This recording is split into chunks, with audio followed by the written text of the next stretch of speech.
గుర్రాలకు అందాల పోటీలు పెడితే ఆ కిరీటం మాకే దక్కుతుంది. మా తర్వాతే మిగతా అశ్వాలన్నీ. అరేబియన్ గుర్రమైనా సరే మా ముందు చిన్నబోవాల్సిందే. మా గురించి మరిన్ని విశేషాలు తెలుసుకోవాలనుంది కదూ. అందుకే అవన్నీ చెప్పిపోదామని ఇదిగో ఇలా పరుగు పరుగున వచ్చా. చల్చల్ గుర్రం, జిగేల్ గుర్రమైన నేను అజల్టెకే జాతికి చెందిన అశ్వాన్ని. తుర్కెమెనిస్తాన్ మా స్వస్థలం. గుర్రపు మెరుపు వేగంతో పరిగెత్తింది అంటారు కదా, మేమైతే మెరుపులా మెరుస్తాం కూడా. కేవలం అందానికే కాదు, వేగానికి కూడా మేము పెట్టింది పేరు. మిగతా గుర్రాలతో పోల్చుకుంటే మేము చాలా వేగంగా పరిగెత్తగలం. అంతేనా, తెలివితేటల్లోనూ మేమే మేటి, మాకు మేమే సాటి. మాకు లేదు ఏ పోటీ. బంగారం ముద్దు పేరు. మెరిసే మా రూపం వల్ల మమ్మల్ని ముద్దుగా బంగారు గుర్రాలు అని పిలుస్తారు.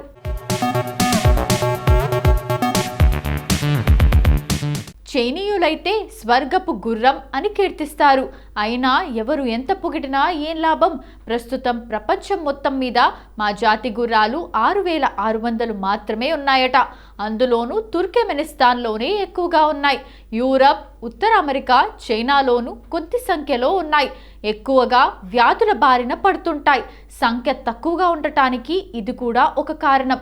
మిలమిల మెరుస్తాయి. పగటిపూట తెగ మెరుస్తాయి తెలుసా.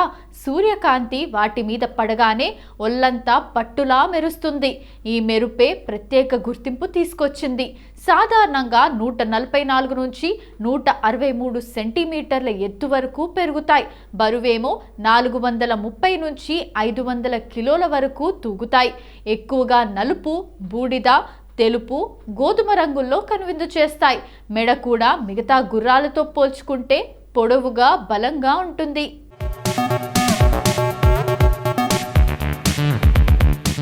ఎడారి వాతావరణానికి బాగా అలవాటు పడ్డాయి.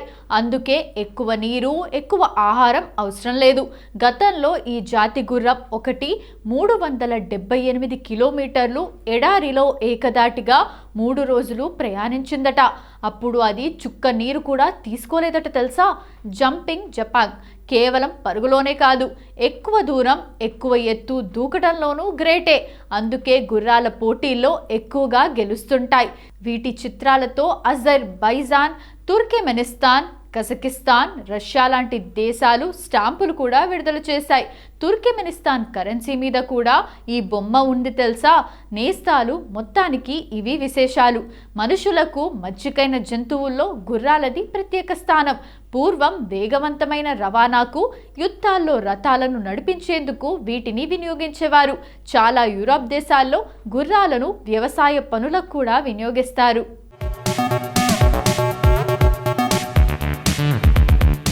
లండన్ వీధుల్లో ఇప్పటికీ గుర్రపు బగ్గీలు తిరుగుతూనే ఉంటాయి. ఇక ప్రపంచవ్యాప్తంగా గుర్రపు పందాలకు ప్రత్యేక ఆకర్షణ ఉంది. యంత్రాల శక్తిని కూడా హార్స్ పవర్లో కొలవటం మనకు అలవాటు. అలాంటి హయాంలో ప్రపంచంలోనే పెద్దదిగా గుర్తింపు పొందిన బిగ్ జేక్ ఇటీవల అమెరికాలోని విస్కాన్సిన్లో కన్నుమూసింది. బెల్జియన్ జాతికి చెందిన ఈ అశ్వం 6 అడుగుల 10 అంగుళాల ఎత్తు, 1136 కిలోల బరువుతో ప్రపంచంలోనే ఎత్తైనదిగా 2010లో గిన్నిస్ రికార్డుల్లోకి ఎక్కింది. ఈ నేపథ్యంలోనే ప్రపంచంలోనే పెద్దవైన గుర్రం జాతులు, వాటి వివరాలు ఇక్కడ చూద్దాం. ఇది బ్రిటిష్ బ్రీడ్. చాలా శక్తివంతమైనది. అశ్వాల్లోనే పెద్ద జాతిగా పేరొందింది. వీటి సరాసరి ఎత్తు 6 అడుగులు ఉంటుంది. ఇవి 900 నుంచి 1100 కేజీల వరకు బరువు ఉంటాయి. ప్రపంచంలో ఎత్తైన అశ్వంగా ఈ జాతికి చెందిన మమ్మోత్ గతంలో రికార్డు నెలకొల్పింది.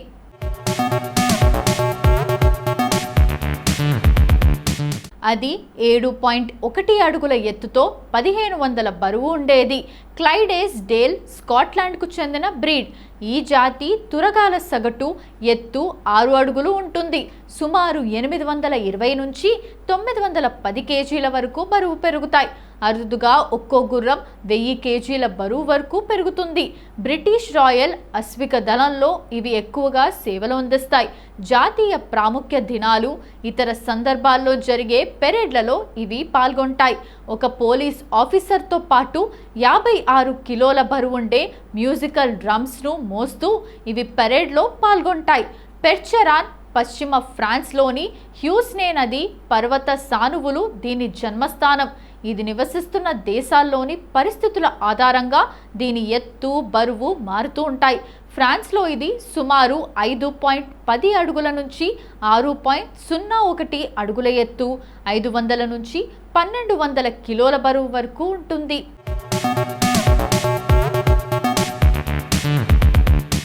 అమెరికాలో 6.3 అడుగులు 1200 కిలోల వరకు కూడా పెరుగుతాయి.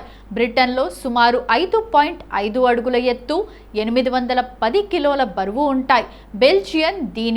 బెల్జియన్తో పాటు Brabant horse, Belgian heavy horse అనే పేర్లు కూడా ఉన్నాయి. ఇటీవల మరణించిన బిగ్ జేక్ కూడా ఇదే జాతికి చెందింది. దీని జన్మస్థానం ప్రస్తుత బెల్జియంలోని బ్రబంట్ ప్రాంతం. వీటి సగటు ఎత్తు 5.7 అడుగులు ఉంటుంది. 900 కిలోలకు పైగా బరువు పెరుగుతాయి. ఈ జాతిలో ఇప్పటి వరకు అతిపెద్ద హయముగా పేరొందిన బ్రూక్లిన్ సుప్రీం 1451 కేజీల బరువు ఉండేది.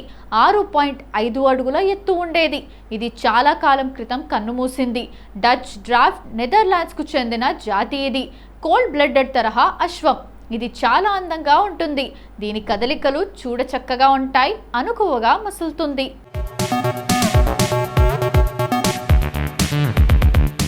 ఇప్పటి వరకు జాతీయ అరేబియా గుర్రపు దినోత్సవం గురించి మనకు తెలియని కొన్ని ఆసక్తికరమైన నిజాలు తెలుసుకున్నాం కదా. మరి ఫిబ్రవరి 19వ తేదీన ఒక్కసారి చరిత్రలోకి వెళ్ళి చూస్తే ఎంతో మంది ప్రముఖుల జన్మాలు జరిగాయి. మరి ఒక్కసారి చరిత్ర పుటల్లోకి వెళ్ళి నేడు జన్మించిన ప్రముఖులు ఎవరో తెలుసుకుందాం రండి.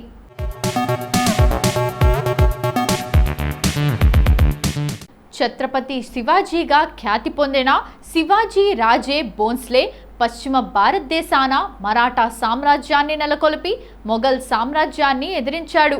తెలుగు సంవత్సరం 1674 సంవత్సరం హిందూ నెల జ్యేష్ఠ శుద్ధ త్రయోదశి నాడు ఛత్రపతి శివాజీ పట్టాభిషేక వార్షికోత్సవం జరిగిన సందర్భంగా హిందూ సామ్రాజ్య దివాస్ జరుపుకుంటారు. శివాజీ 1630 ఫిబ్రవరి 19వ సంవత్సరం వైశాఖ మాసపు శుక్లపక్ష తదియనాడు పూణే జిల్లాలోని జున్నార్ పట్టణం దగ్గర శివనేరి కోటలో షాహాజీ జిజియాబాయి దంపతులకు జన్మించారు.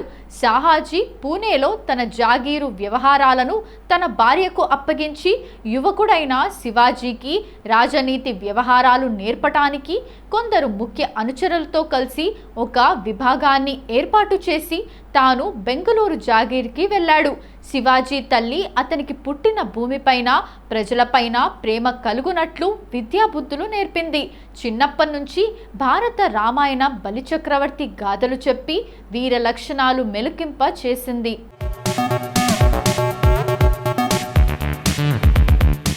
మెర్లే ఒబెరాన్ ఒక బ్రిటిష్ నటి. The private life of henry VIII అన్నే బోలిన్ పాత్ర పోషించినందుకు ఆమె గుర్తింపు పొందింది. ది స్కార్లెట్ పింపెర్నల్లో ఆమె పాత్రతో మరింత విజయాన్ని సాధించింది. తర్వాత ఆమె శామ్యూల్ గోల్డ్విన్ కోసం Folies Bergere, de Paris, the Dark Angel, the స్త్రీ, the Cowboy and the Lady, Wuthering Heights వంటి చిత్రాలను నిర్మించడానికి యునైటెడ్ స్టేట్స్కు వెళ్ళింది.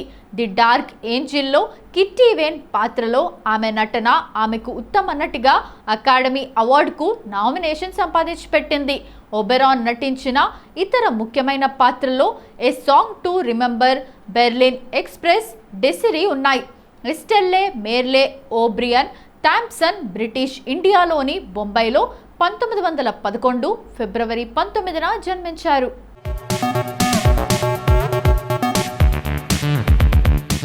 కాశీనాథుని విశ్వనాథ్ తెలుగు సినిమా దర్శకులు. ప్రశస్తమైన సినిమాలను సృష్టించి తెలుగు సినిమాకు ఒక గౌరవాన్ని, గుర్తింపును తెచ్చిన వ్యక్తి కె విశ్వనాథ్. సౌండ్ రికార్డిస్ట్గా చిత్ర పరిశ్రమలో అడుగుపెట్టారు. ఆదుర్తి సుబ్బారావు దగ్గర కొన్నాళ్ళు సహాయ దర్శకుడిగా పనిచేశారు. అక్కినేని నటించిన ఆత్మగౌరవం సినిమాతో విశ్వనాథ్ దర్శకుడిగా మారారు. ఈ చిత్రానికి రాష్ట్ర ప్రభుత్వం నుంచి నంది బహుమతి లభించింది. ఆయన సినీ జీవితంలో పేరెన్నికగన్న చిత్రం శంకరాభరణం. ఇది జాతీయ పురస్కారం గెలుచుకుంది. భారతీయ కళల నేపథ్యంలో ఆయన తీసిన చిత్రాలు శంకరాభరణం, సాగర సంగమం, శృతిలయలు, సిరివెన్నెల, స్వర్ణకమలం, స్వాతికిరణం ప్రధానమైనవి. సాంఘిక సమస్యలను ప్రస్తావిస్తూ ఆయన తీసిన చిత్రాల్లో సప్తపది, స్వాతిముత్యం, స్వయం కృషి, శుభోదయం, శుభలేఖ, ఆపద్బాంధవుడు, శుభ సంకల్పం ముఖ్యమైనవి. దర్శకుడిగా జోరు తగ్గాక సినిమాల్లో నటించడం మొదలుపెట్టారు. శుభ సంకల్పం, నరసింహారాయుడు, ఆడువారి మాటలకు అర్థాలే వేర్లే, ఠాగూర్, అతడు, ఆంధ్రుడు, మిస్టర్ పర్ఫెక్ట్, కలిసుందాంరా ఆయన నటించిన కొన్ని ముఖ్యమైన చిత్రాలు. సినిమా రంగంలో చేసిన కృషికి గాను 2016లో ఆయన దాదాసాహెబ్ ఫాల్కే పురస్కారాన్ని అందుకున్నారు. 1992లో రఘుపతి వెంకయ్య పురస్కారాన్ని అందుకున్నారు. అదే సంవత్సరంలోనే పద్మశ్రీ పురస్కారం కూడా అందుకున్నారు. కళా తపస్వి ఆయన బిరుదు. కాశీనాథుని విశ్వనాథ్ 1930 ఫిబ్రవరి 19న తెనాలి, గుంటూరు జిల్లా, ఆంధ్రప్రదేశ్లో జన్మించారు.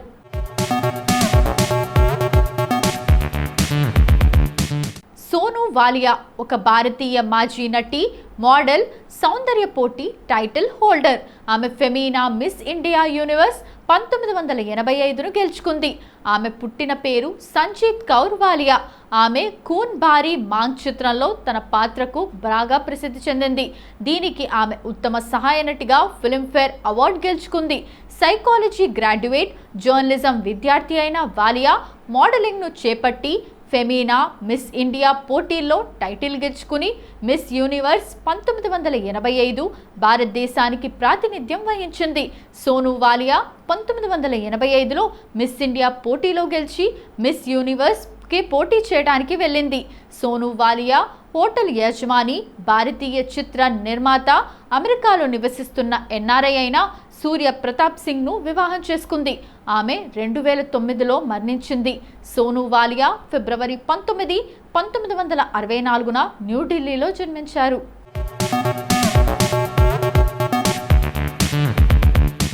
దిలీష్ ఫిలిప్, దిలీష్ పోతన్ అని కూడా పిలుస్తారు. ఒక భారతీయ చలనచిత్ర దర్శకుడు, నటుడు, నిర్మాత. అతను మలయాళ సినిమాల్లో పనిచేస్తున్నాడు. అతను ఫహద్ ఫాసిల్ నటించిన 2016 కామెడీ డ్రామా చిత్రం మహేషింటే ప్రతీకారంతో దర్శకుడిగా పరిచయమయ్యాడు. ఈ చిత్రం 64వ జాతీయ చలనచిత్ర అవార్డుల్లో మలయాళంలో ఉత్తమ చలనచిత్రంగా అవార్డును అందుకుంది. 64వ ఫిల్మ్ఫేర్ అవార్డ్స్ సౌత్లో పోతన్ ఉత్తమ దర్శకుడు అవార్డును కూడా గెలుచుకున్నాడు. పోతన్ 2010లో విడుదలైన 9 కేకే రోడ్ చిత్రానికి అసోసియేట్ డైరెక్టర్గా తన కెరీర్ను ప్రారంభించాడు. ఆషిక్ అబూ కింద అసిస్టెంట్ డైరెక్టర్గా పనిచేశాడు. ఆషిక్ 5 చిత్రాలకు సహాయ దర్శకుడిగా పనిచేశాడు. ఆషిక్ అబూ 2011లో వచ్చిన సాల్ట్ అండ్ పెప్పర్ చిత్రంలో ఒక సన్నివేశంతో ఆయన సినీ దర్శకుడిగా అరంగేట్రం చేశాడు. దిలీష్ పోతన్ కేరళలోని కొట్టాయంలోని మంజూర్లో ఫిబ్రవరి 19, 1980న జన్మించారు.